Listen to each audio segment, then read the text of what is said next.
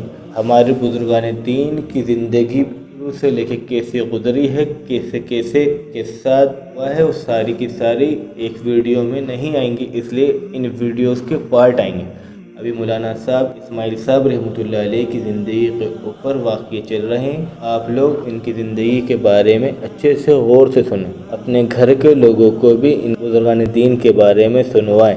اب آپ سب سے اجازت چاہوں گا، انشاءاللہ پھر ملاقات ہوگی ہماری نیکسٹ ویڈیو میں۔ ایسے ہی تبلیغ بال یقین، ایسے ہی تبلیغ کے ساتھ جڑے رہنا چاہتے ہیں تو آپ میرے چینل کو سبسکرائب کریں، اس ویڈیو کو زیادہ سے زیادہ لوگوں کے اندر شیئر کریں۔ ان کی بات کا کہنا سننا ایمان والے کو نفع دیتا ہے۔ ایک بات دین کی جب کسی انسان کے پاس پہنچ جائے تو اس کا حق ہے وہ دین کی بات کو آگے تک پہنچائے۔ بزرگان دین کے بارے میں بھی جاننا دین کے اندر بہتری کا سبب ہے۔ میں آپ سے اجازت چاہوں گا، السلام علیکم۔